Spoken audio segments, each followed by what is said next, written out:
The Rabbit Hole Chronicles. Episode 5, MKUltra, When the CIA Lost Its Mind.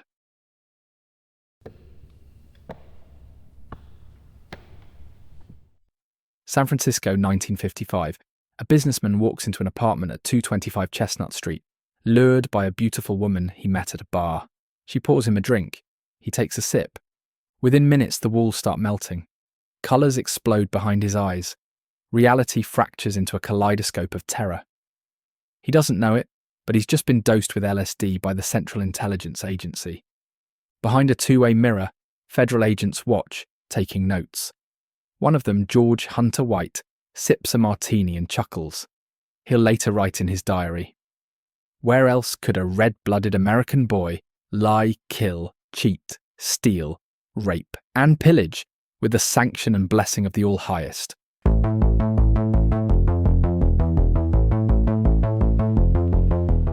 This wasn't a rogue operation. This was Operation Midnight Climax, just one tentacle of a vast government program that sounds like the plot of a bad spy novel. Except it was real. Every bit of it. Mind control, assassination plots, torture disguised as therapy, destroyed lives and shattered families. For 20 years, the CIA conducted illegal experiments on thousands of unwitting American and Canadian citizens. They called it MKUltra. And unlike our other episodes, this isn't a theory. This isn't speculation. This is documented fact, admitted by the government with receipts.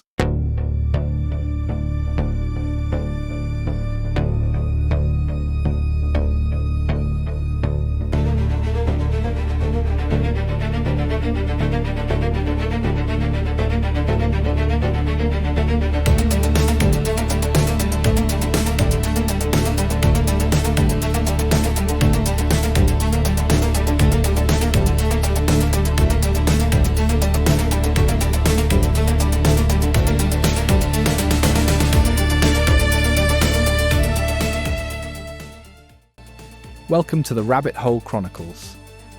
I'm your host, and today we're diving into the darkest confirmed conspiracy in American history.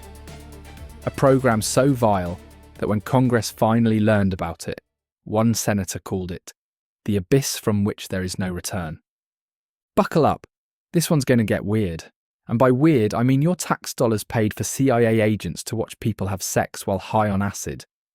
For science. Before we begin, I need to make something crystal clear.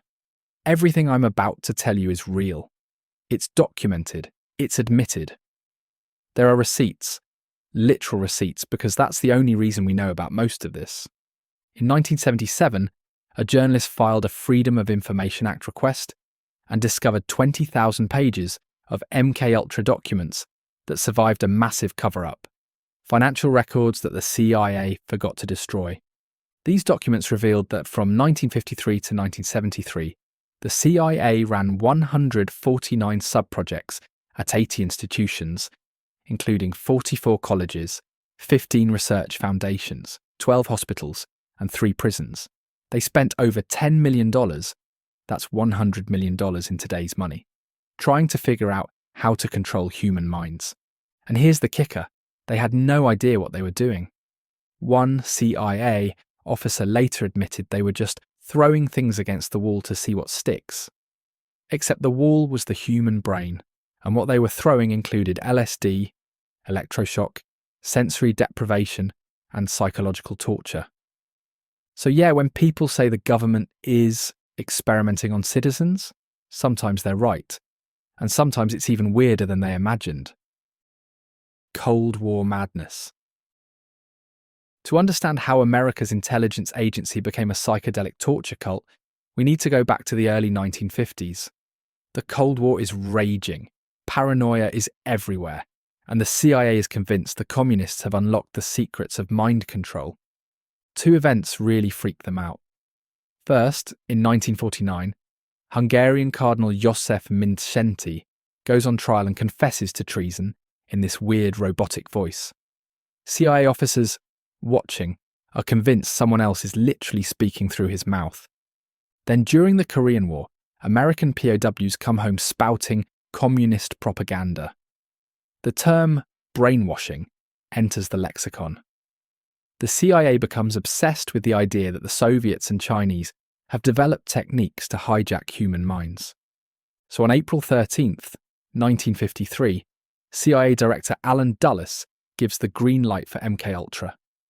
He hands the program to Sidney Gottlieb, a club-footed biochemist with a stutter who would become known as the CIA's Dr. Strangelove. And here's where it gets absurd. They give Gottlieb 6% of the CIA's entire budget with zero oversight. No accounting, no supervision, just millions of dollars and a mandate to figure out mind control by any means necessary. Gottlieb's first move, he flies to Switzerland and buys the world's entire supply of LSD. Let me repeat that. The CIA bought all the acid. Gottlieb becomes convinced that LSD is the key to everything. He starts carrying it around in his pocket, dosing himself regularly. He spikes drinks at CIA parties, with management approval. The entire technical services staff is basically conducting self-experimentation on a regular basis. One colleague described walking into Gottlieb's office to find him doing a headstand. It helps the LSD circulation, Gottlieb explained. This is who they put in charge of America's mind control program.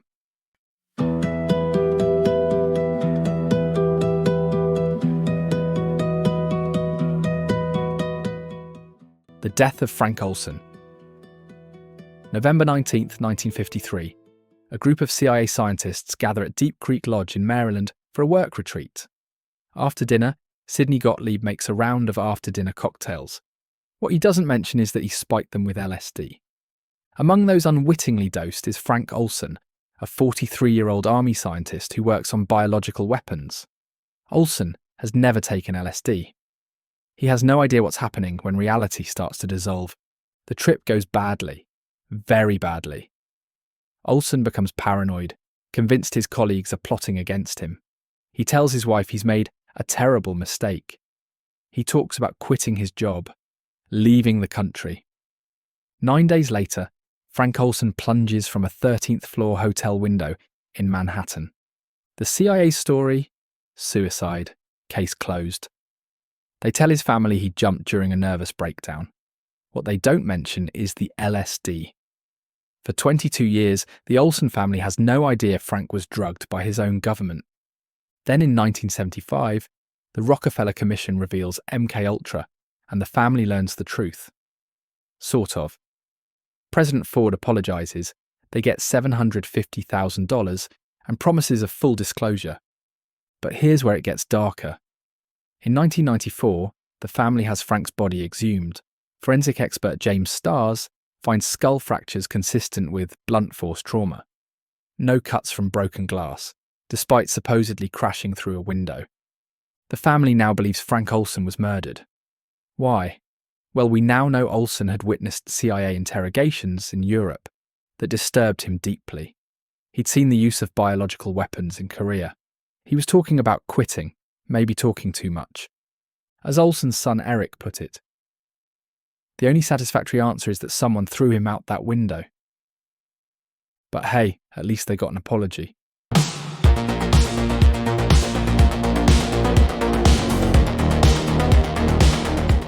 Operation Midnight Climax. If dosing your own employees with LSD seems reckless, wait until you hear what they did to civilians. Enter George Hunter White, a federal narcotics agent who looked like Sidney Greenstreet and acted like Hunter S. Thompson. The CIA recruits him to run Operation Midnight Climax, and I swear, I'm not making this name up. White sets up apartments in San Francisco and New York that are basically CIA brothels.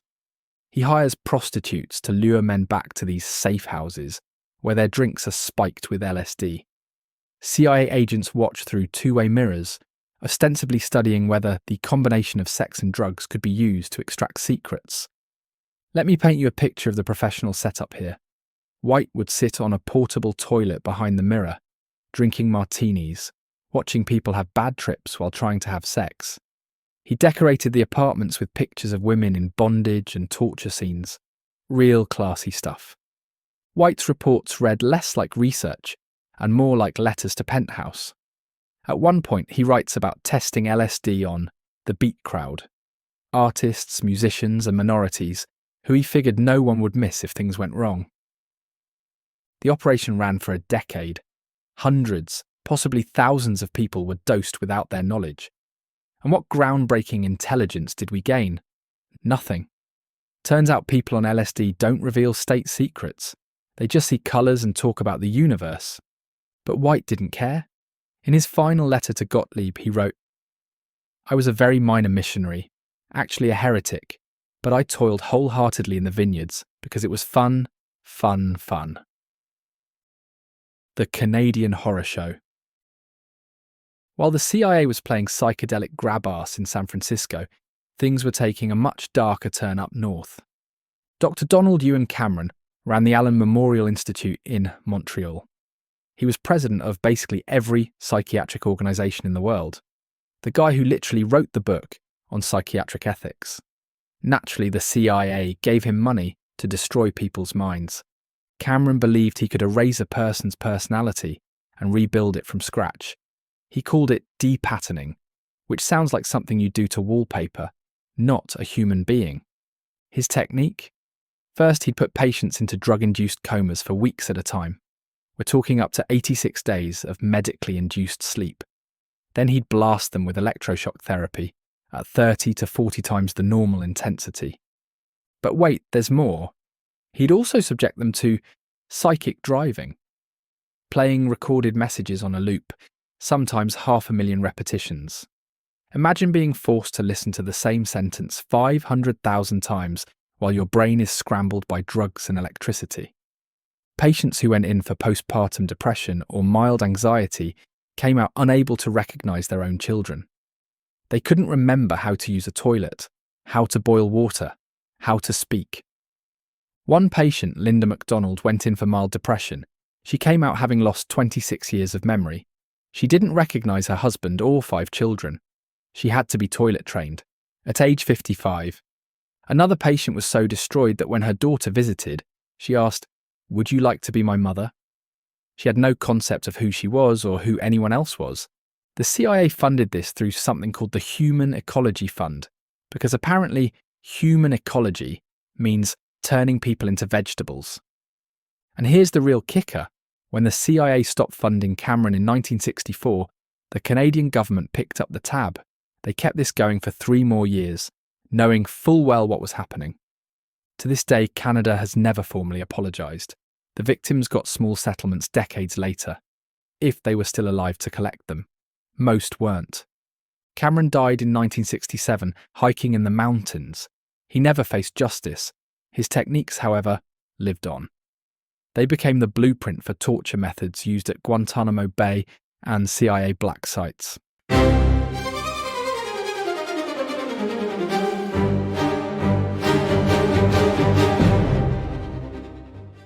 The Manchurian Candidate.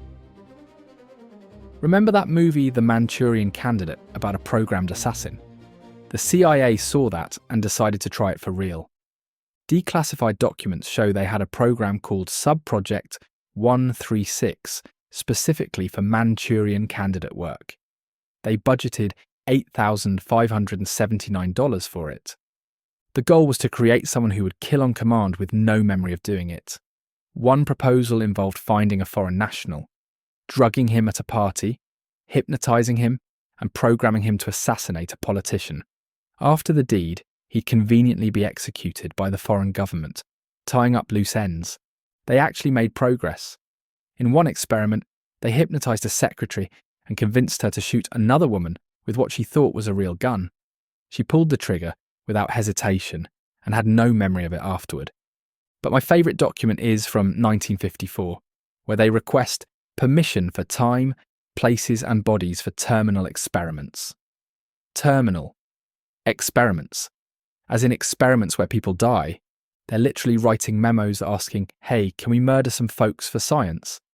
And someone, somewhere, was stamping approved on these requests. Now, conspiracy theorists love to connect MKUltra to political assassinations. Robert Kennedy's assassination has some weird elements. Ballistics show he was shot from behind at point-blank range, but witnesses put Sirhan in front, yards away. Sirhan claims he has no memory of the shooting, and experts found him to be highly hypnotizable. But here's the thing. We have no smoking gun documents saying Operation Kill RFK is a go. Without that receipt, it's just speculation. What we do know is that after 20 years and millions of dollars, even Sidney Gottlieb admitted the whole thing was useless. The CIA's own Inspector General concluded in 1963 that they hadn't developed a single reliable mind control method. So they spent 2 decades and $100 million to learn what any college student could have told them. You can't control people's minds, you can just really mess them up.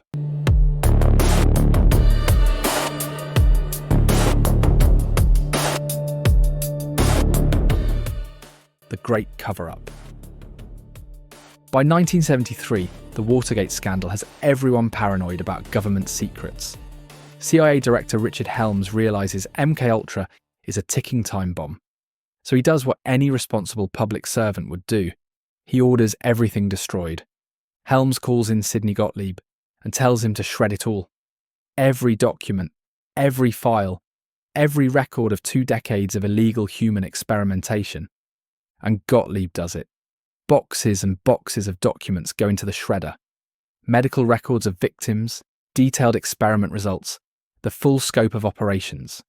All destroyed. The CIA estimates they eliminated 90% of MKUltra's records. Both Gottlieb's deputy and the CIA Record Center chief try to stop the destruction. They know this is illegal, a massive cover-up. Helms doesn't care. The shredding continues. But here's where incompetence saves the day. About 20,000 pages of financial documents were misfiled in a record center not usually used for classified materials. The CIA literally forgot where they put the receipts. In 1975, journalist Seymour Hersh publishes a bombshell expose about CIA domestic spying. Congressional investigations begin, and in 1977, researcher John Marks files a Freedom of Information Act request that uncovers those misfiled documents. Suddenly, the receipts are public. Hotel bills for acid parties, invoices for electroshock equipment, payments to prostitutes, line items for terminal experiments. The CIA's reaction? Essentially, oops. CIA Director Stansfield Turner has to testify before Congress, explaining that they drugged citizens, but most of the records were destroyed, so we'll never know the full extent. Senator Ted Kennedy acidly notes that one journalist with a FOIA request accomplished what 2 Senate committees couldn't. The best part? When asked why they destroyed the documents, the CIA's lawyer claimed it was just routine records management. Right. Because everyone routinely shreds evidence of crimes. That's just good filing practice. The aftermath. So what happened to everyone involved in this 2-decade crime spree? Sidney Gottlieb retired in 1972 and became a speech therapist because apparently he hadn't done enough damage to people's minds. He spent his final years running a leper colony in India, which sounds like karma finally catching up until you realise he was probably experimenting on them too. George Hunter White retired to a ranch in California where he would regale visitors with stories of the good old days when he could dose people with LSD for Uncle Sam. Richard Helms, who ordered the cover-up, he became ambassador to Iran because failing upward is a CIA tradition, and the victims, they got screwed mostly. The Olsen family received $750,000 and a presidential apology, but they believe it was hush money for a murder. 9 Canadian victims settled with the CIA for $67,000 each, less than the cost of a year at the nursing homes many of them required. Most victims never received anything. Hundreds were never even identified because their records were destroyed. They went to their graves never knowing why their minds shattered, why they couldn't remember their children, why they were afraid of things they couldn't name. James Stanley, an army sergeant dosed with LSD, fought for 20 years to get compensation. The Supreme Court ruled 5-4 that he couldn't sue. It took an act of Congress to get him $400,000 in 1996. Meanwhile, the techniques developed by MKUltra lived on. The CIA's KUBARK interrogation manual incorporated the methods. They showed up in Vietnam's Phoenix program. After September 11th, they reappeared at Guantanamo Bay and CIA black sites. When the Senate Intelligence Committee investigated CIA torture in 2014, they found direct links back to MKUltra research. We literally torture people today using methods developed by dosing Americans with acid in the 60s. Progress. Lessons learned? The Church Committee investigation led to major reforms. President Ford banned assassination attempts and human experimentation without consent. Congress created intelligence oversight committees. The FISA court was established to oversee surveillance.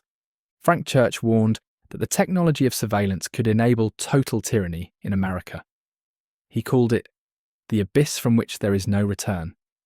Pretty dramatic, but then again, the CIA had just spent 20 years drugging citizens and trying to create assassins, so maybe some drama was warranted. But here's the thing about reforms. They only work if people follow them. And history shows that when national security is invoked, those protections tend to evaporate, faster than LSD on George Hunter White's tongue. Edward Snowden revealed massive NSA surveillance programs that would make MKUltra's wildest dreams look quaint. The CIA torture report showed we're still using techniques developed through illegal human experimentation. And who knows what's classified right now that we'll be horrified by in 30 years. The real lesson of MKUltra isn't that the government did terrible things in the past. It's that unchecked power will always lead to abuse. Give someone a blank check and no oversight, and they'll eventually decide that dosing prostitutes with acid is vital to national security. As one CIA officer put it during the Church Committee hearings, they were absolutely obligated to do things that were repugnant to their personal consciences. But here's the thing. They weren't obligated. They chose to. Every spiked drink, every electroshock session, every destroyed document was a choice. And that's the most terrifying part. It wasn't evil masterminds with a grand plan.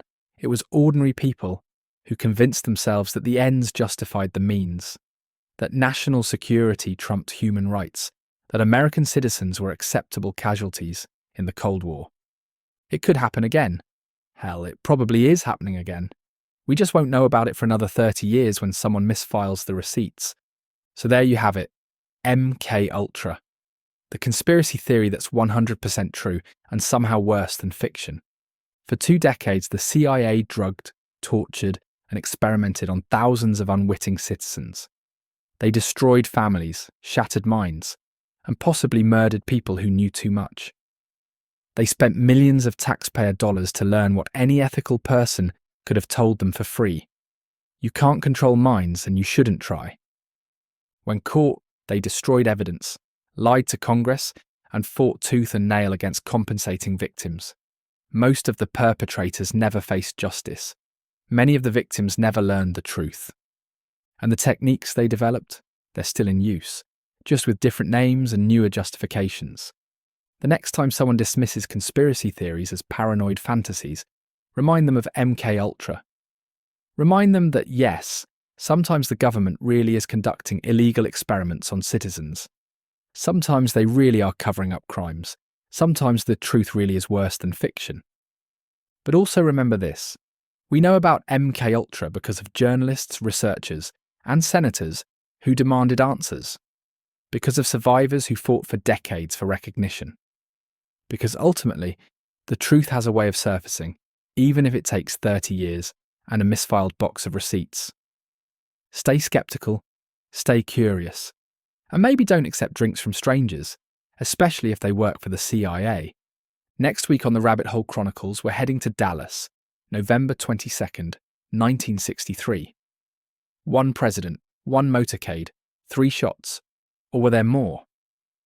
We're diving into the granddaddy of all conspiracy theories. Who really killed JFK? Until then, this is your host reminding you that just because you're paranoid doesn't mean the CIA didn't dose your grandfather with acid. Pleasant dreams. The Rabbit Hole Chronicles is an independent production. If you have information about government programs that definitely don't exist, we'd love to hear from you. Probably, unless you're CIA. in which case we've never heard of podcasts and don't know what you're talking about.